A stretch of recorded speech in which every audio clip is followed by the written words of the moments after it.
दोस्तों, मेरा नाम जहीरा है और मैं सहारनपुर शहर की रहने वाली हूँ। वैसे तो मैं अभी 22 साल की ही हूँ, लेकिन मेरी अमानत अभी से कूदने और मचलने लगी थी, इसीलिए मैंने इसे अपने भाई को ही दे दी। उस समय मैंने पहली बार किसी को अपनी अमानत दी थी, इसीलिए मुझे बहुत दर्द हुआ था। वैसे तो नवीन भैया मेरे सगे भाई नहीं हैं, लेकिन वह मेरे चाचा के लड़के हैं, इसीलिए रिश्ते में वह मेरे भाई ही लगते हैं। मेरी हाइट 5.5 फीट है तथा भैया की हाइट 5 फीट तक है, क्योंकि वह मुझसे उम्र में भी 2 साल छोटे हैं। हम शहर में रहते थे और हमारे चाचा और उनकी फैमिली गांव में रहती थी। इस बार नवीन भैया ने 12वीं पीरियड की थी, इसलिए वह अपनी छुट्टियां मनाने हमारे पास शहर आई थी। जब नवीन भैया हमारे घर आए तो मेरे अम्मी अब्बू भी बहुत खुश हुए, क्योंकि मेरा कोई भाई नहीं है, इसीलिए अब्बू नवीन भैया को ही अपना बेटा समझते थे। नवीन भैया शुरू से ही देखने में बहुत सुंदर थे और उनकी बॉडी भी बहुत अच्छी थी।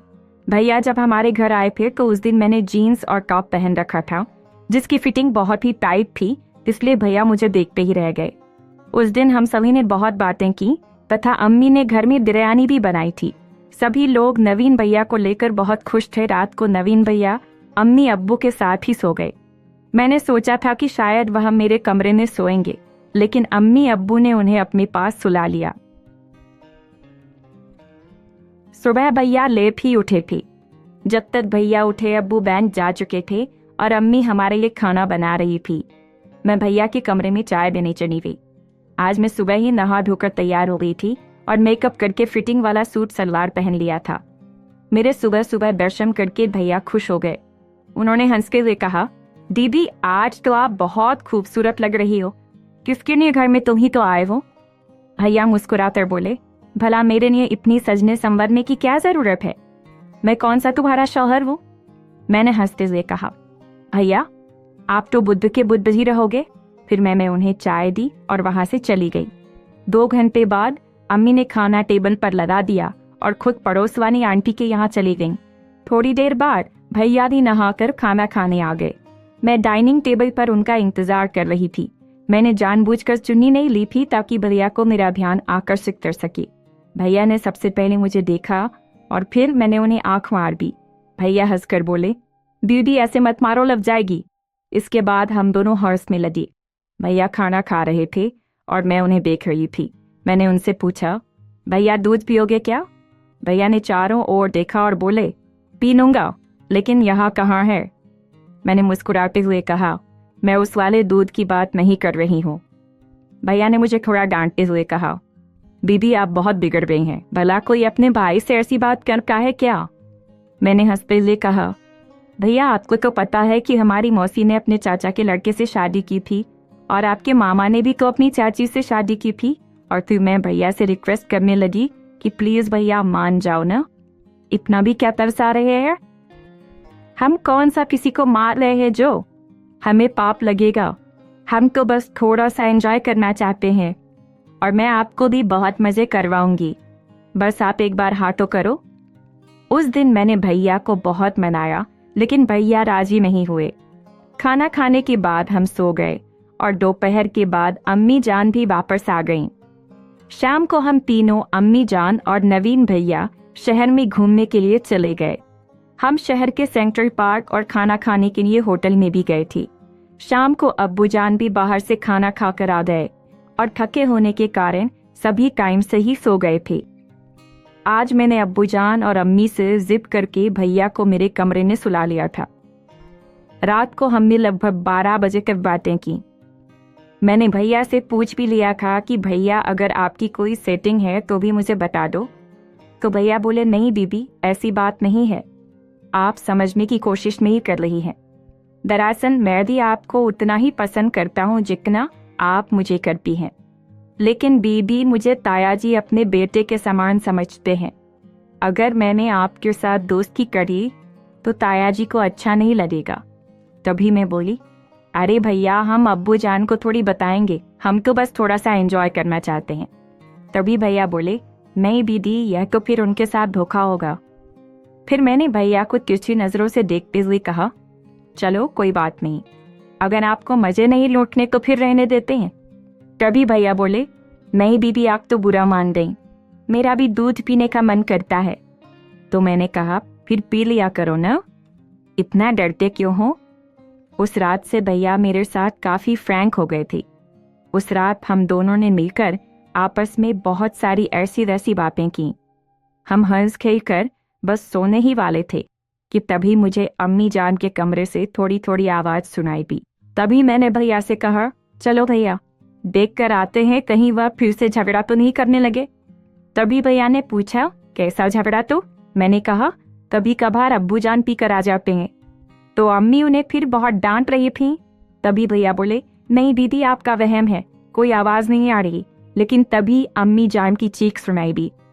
फिर भैया बोले, हाँ आ तो रही है, चलो देख कर आते हैं, कहीं उन्हें हमारी मदद की ज़रूरत ना हो। अम्मी जान की चीख सुनकर मैं तो समझ गई थी कि क्या चल रहा है, लेकिन मैं भी मज़े लेना चाहती थी, इसीलिए भैया को जानबूझकर ले गई। हम दोनों जब अम्मी जान के कमरे पहुंचे तो दरवाज़ा बंद था। हम खिड़की से झाँक कर देखने लगे, लेकिन वहाँ भी कुछ दिखाई नहीं दिया क्योंकि काफ़ी अंधेरा था। अम्मी जान की आवाज़ ज़रूर सुनाई दे रही थी, धीरे धीरे करिए ना। और तभी अम्मी जान फिर से चीख पड़ी। उनकी आवाज़ें सुनकर हम समझ गए कि क्या हो रहा है। तभी अब्बू जान ने एकदम से लाइट ऑन कर दी।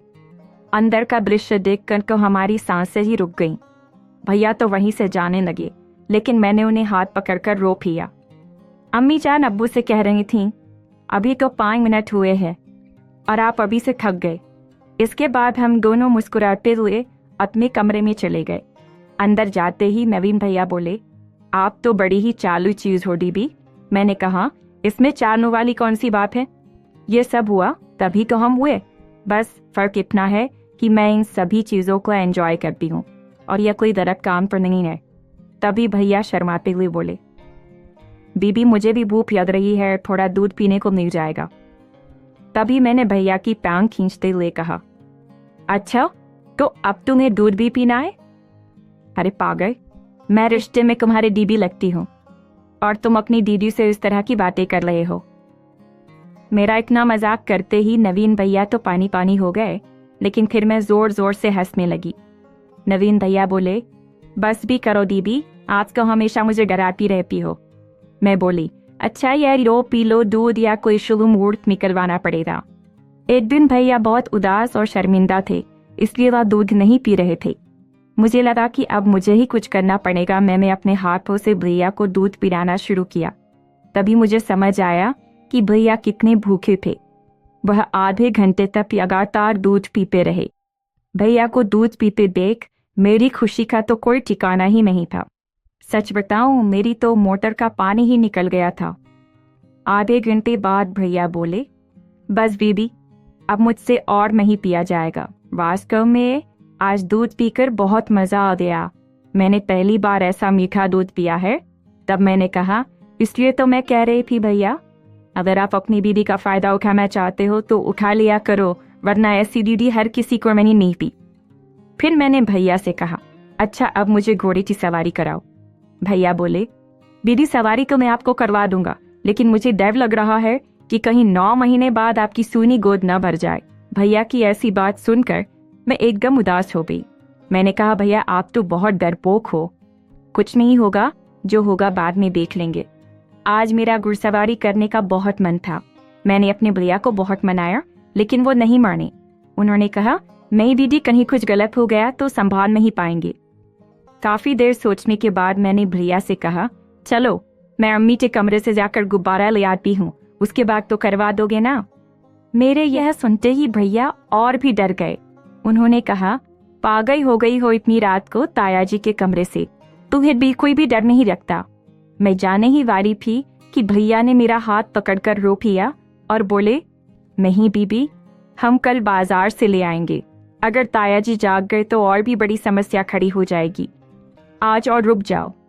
मैं रुआ से अंदाज में बोली, नहीं भैया आप बात को समझ नहीं रहे हैं। मैं अब बिल्कुल भी बर्दाश्त नहीं कर सकती। अब तो सब्र के बाहर हो रहा है। भैया ने मुझे बहुत समझाया और रात भी काफ़ी हो चुकी थी, तो हमें कब नींद आ गई पता ही नहीं चला। सुबह हमेशा की तरह भैया देर से ही उठे, लेकिन मैं जल्दी ही जाग गई थी और अम्मी जान को काम में मदद कर रही थी। अब्बू जान भी 9 बजे तक बैंक के लिए निकल चुके थे। मैं हमेशा की तरह सुबह सुबह ही नहा ली थी और भैया के कमरे में चाय देने के लिए चली गई थी। भैया फोन चला रहे थे और चाय का इंतजार कर रहे थे। मुझे देखकर वह धीमे धीमे मुस्कुराने लगे क्योंकि उन्हें रात की बातें याद आ गई थीं। मैं भी उन्हें देखकर मुस्कुराने लगी। तभी मैंने भैया से पूछा, अच्छा क्या पियोगे, चाय पियोगे या फिर दूध? भैया हंसते हुए बोले, नहीं दीदी मेहरबानी करो, सुबह सुबह तो मैं चाय ही पीऊंगा, अभी तक रात वाला दूध भी पूरी तरह से हजम नहीं हुआ। मैं मुस्कुराते हुए बोली, तुम्हारा पाचन तंत्र तो बहुत ही कमजोर निकला भैया। और मैं उन्हें चाय देकर अम्मी जान की मदद करने रसोई में वापस चली गई। भैया चाय पीकर नहा धो लिए और टीवी देखने लगे। अम्मी जान भी खाना बनाकर आराम करने लगीं। इसके बाद मुझे वही बात सता रही थी कि अब बाजार जाना है, इसलिए मैंने अम्मी जान से इजाज़त ले ली। पहले तो मैं भैया को अपने साथ ले जा रही थी, लेकिन अम्मी जान ने उन्हें रोक लिया क्योंकि उन्हें भैया से पंखे साफ करवाने थे। उनका हाथ पंखों तक नहीं पहुंचता था, इसलिए मुझे अकेले ही बाजार जाना पड़ा। बाजार पहुंचते ही मैंने सबसे पहले फल और सब्जियां खरीदी। अम्मी जान ने दर्जी को अपना सूट सिलवाने को दिया था, तो वो भी ले लिया। इसके बाद मैं सीधे ही मेडिकल स्टोर चली गई। मेडिकल स्टोर में जाने से पहले मैंने दुपट्टे से अपने मुंह को ढक लिया ताकि कोई परेशानी ना हो। मेडिकल स्टोर में जाते ही मैंने उनसे चॉकलेट वाला गुब्बारा मांगा क्योंकि मुझे चॉकलेट की खुशबू बहुत पसंद है। मेडिकल वाले भैया ने पहले तो मेरी तरफ देखा, लेकिन फिर बिना कुछ बोले मुझे गुब्बारा दे दिया। इसके बाद मैंने सोचा कि भैया के लिए गोलियां भी ले लेती हूँ, क्योंकि उन्हें देखकर लग रहा था कि शायद उन्हें इसकी ज़रूरत पड़ सकती है, लेकिन पता नहीं क्यों उन्होंने मुझे गोली देने से मना कर दिया। फिर मैंने उनसे ज़्यादा बात नहीं की और गुब्बारा लेकर बाहर आ गई। फिर मैंने सोचा शायद उनके पास नहीं होगी, तो मैं दूसरे मेडिकल स्टोर पर चली गई, लेकिन उन्होंने भी मुझे टैबलेट नहीं दी। अब मुझे साफ हो गया कि मुझे ऐसे तो टैबलेट नहीं मिलने वाली। फिर मैंने सलीम को फ़ोन किया। सलीम 12वीं क्लास में मेरे साथ पढ़ता था और अक्सर मुझ पर लाइन मारता था, लेकिन उस वक्त मुझे इन चीज़ों में दिलचस्पी नहीं थी, तो मैंने उसे सिर्फ दोस्त तक सीमित रखा। सलीम के बड़े भाई का यहाँ पर मेडिकल स्टोर है, लेकिन सलीम अब खुद दिल्ली चला गया है। सलीम को फ़ोन करते ही पहले तो वह मुझे नहीं पहचान पाया, लेकिन बाद में पहचान गया। जब मैंने उससे टैबलेट के बारे में कहा तो वह एकदम से हैरान हो गया और बोला, अरे ज़हीरा, तुम्हारी शादी कब हो गई? तुमने तो मुझे शादी में भी नहीं बुलाया। तो मैंने मुस्कुराते हुए कहा, नहीं वह बात नहीं है, मैं अभी भी कुंवारी ही हूँ। सलीम बोला, अच्छा तो फिर किसके लिए गोलियां ले जा रही हो? लगता है आजकल मैं काफ़ी बदल गई हूँ। पहले तो मैं ज़्यादा बातें नहीं करती थी, लेकिन अब हालात कुछ और हैं। सलीम हमेशा मजाकिया होता है और मेरे मजे लेने में कोई कसर नहीं छोड़ता। एक दिन मैंने उसे डांटते हुए कहा, चलो अब छोड़ो और जल्दी से मुझे टैबलेट दिलवाओ। सलीम ने जवाब दिया, तुम हमारे स्टोर पर चली जाओ, मैं भैया को फ़ोन कर दूंगा, तुम बस उन्हें अपना नाम बता देना। जैसे ही मैं सलीम के स्टोर पर पहुंची, वहां उनके भैया तो नहीं थे, लेकिन एक और लड़का खड़ा था। उसने मुझे देखते ही पूछा, क्या आपका नाम ज़हीरा है? मैंने सिर हिलाकर हाँ कहा। उसने बिना कुछ कहे मुझे टैबलेट दे दी और पैसे भी नहीं लिए। काम पूरा होते ही मैं जल्दी से घर आ गई। घर आते आते मुझे 2 बज गए थे। जब मैं घर पहुंची तो देखा कि भैया अपना सामान पैक कर रहे थे और घर वापस जाने की तैयारी कर रहे थे। अब्बू जान भी बैंक से आज जल्दी आ गए थे और अम्मी भी वहीं थीं। यह सब देखकर मैं हैरान हो गई। मैंने जाते ही अम्मी से पूछा, यह सब क्या हो रहा है भैया, कहीं जा रहे थे? अम्मी ने बताया कि चाचू का फ़ोन आया था। उन्होंने बताया कि कल रात चाची जान सीढ़ियों से गिर गईं और उनका पैर फ्रैक्चर हो गया है, इसलिए अब घर संभालने वाला कोई नहीं है और खेत में भी काम ज़्यादा हो गया है। इसी वजह से नवीन को घर जाना होगा। यह सुनकर मैं बहुत परेशान हो गई, क्योंकि हमारी सारी प्लानिंग अब धरी की धरी रह जाएगी और मेरे सारे अरमानों पर पानी फिर जाएगा। मैं तुरंत भैया के कमरे में गई, जहां वे अपना सामान पैक कर रहे थे। मैंने गुस्से में उनका सामान बिखेर दिया और उन्हें डांटना शुरू कर दिया। भैया बोले, दीदी देखो अब मैं क्या कर सकता हूँ, मेरा भी बहुत मन था आपके यहाँ रहने का, लेकिन अब अम्मी की तबीयत ठीक नहीं है, इसलिए मुझे घर जाना ही पड़ेगा। मैंने कहा, फिर मेरा क्या, मैं कितने दिनों से इस वक्त का इंतजार कर रही थी और देखो आज मैं सामान भी ले आई हूँ। अच्छा तुम ऐसा करो, आज रुक जाओ, कल चले जाना। तभी चाचू का फिर से फोन आ गया और उन्होंने कहा, आते वक्त हो सके तो तुम्हारी जहिरा दीदी को भी ले आना, मैं तुम्हारे ताया से बात कर लूंगा।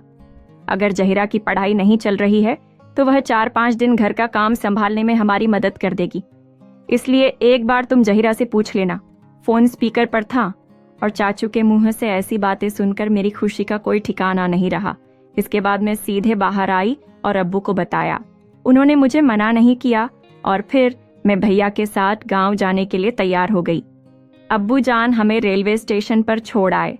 सारे रास्ते भैया सामान से खेलते रहे और ट्रेन में भी दूध पीने की जिद करने लगे, लेकिन पैसेंजर काफी थे। हम गांव पहुंचे तो अंधेरा काफी हो चुका था। चाचू और चाची दोनों ही दरवाजे पर बैठे हमारा इंतजार कर रहे थे। हमें देखकर वे बहुत खुश हुए। चाचा जान ने पहले से ही खाना बना रखा था, तो हमने जाते ही सबसे पहले खाना खाया, फिर नहाकर आपस में बातें की और थकान की वजह से जल्दी ही सो गए। चाचा जान और भैया बाहर सोए थे और मैं चाची के पास ही सो गई थी। सुबह होते ही मैंने सभी के लिए चाय बना दी और चाची जान के पैरों की मालिश भी कर दी। भैया आज भी हमेशा की तरह देर से ही उठे थे। तब तक चाचू जान खेत में जा चुके थे। इसके बाद मैं रसोई में खाना बनाने लगी। मैं सब्जियां काट रही थी, तभी भैया भी चाय नाश्ता करके रसोई में मेरी मदद करने आ गए। गर्मी के कारण मेरा पूरा शरीर पसीने से भीग चुका था। मुझे पसीने में भीगा देखकर भैया बोले, कैसी हो दीदी, लगता है आपकी गर्मी आज निकल रही है। तभी मैंने भी नखरे दिखाते हुए कहा, आपसे तो कुछ होता नहीं। भैया बोले, दीदी आज बस आप तैयार हो जाओ, शाम को हम खेत चलेंगे और फिर देखना मैं क्या क्या करता हूँ। आपको रुला ना दूं तो मेरा नाम बदल देना। मैं हंसकर बोली, अब बस भी करो भैया, रहने दो, इतनी भी मत फेंको।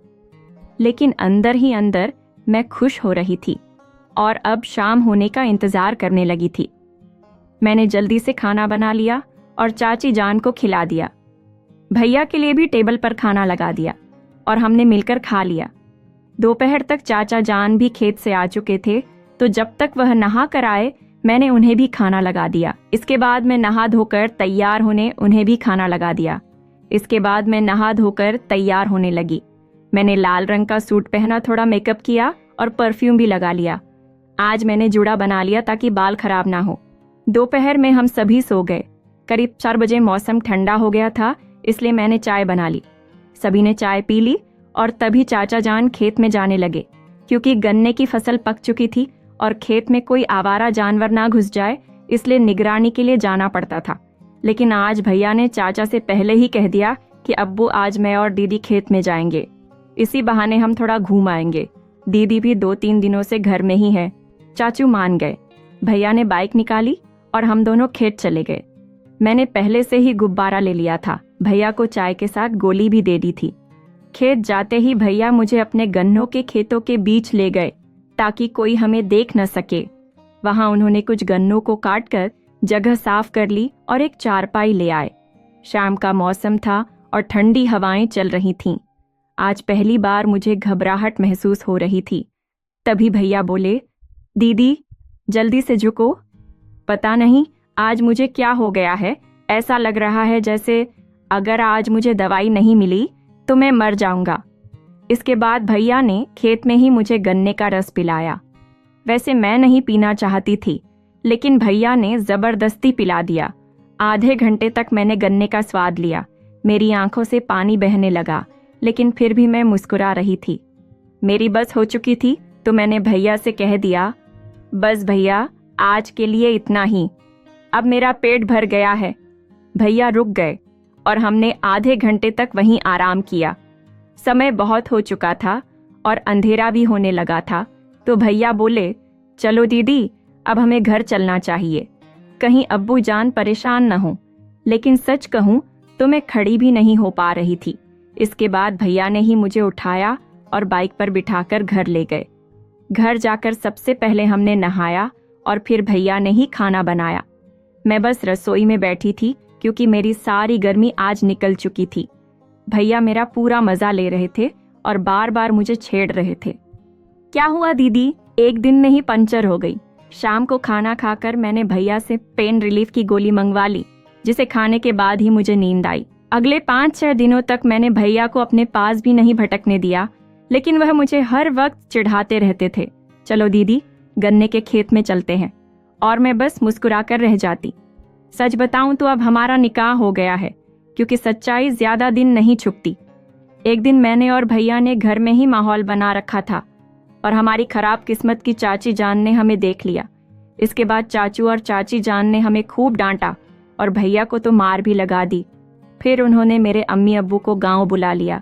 जब उन्होंने हमसे पूछा तो हमने उन्हें सारी सच्चाई बता दी कि हम पिछले 1 महीने से यह सब कर रहे हैं।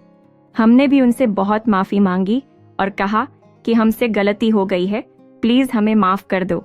लेकिन अम्मी अब्बू और चाची चाचू ने आपस में फैसला किया कि हमारा निकाह करवा दिया जाए, क्योंकि अब इसके अलावा और कोई चारा नहीं था। हमारे निकाह में ज़्यादा बड़ी प्रॉब्लम नहीं हुई और खुशी खुशी चाची जान ने मुझे स्वीकार भी कर लिया। दोस्तों, यह कहानी आपको कैसी लगी कृपया कमेंट में बताएं।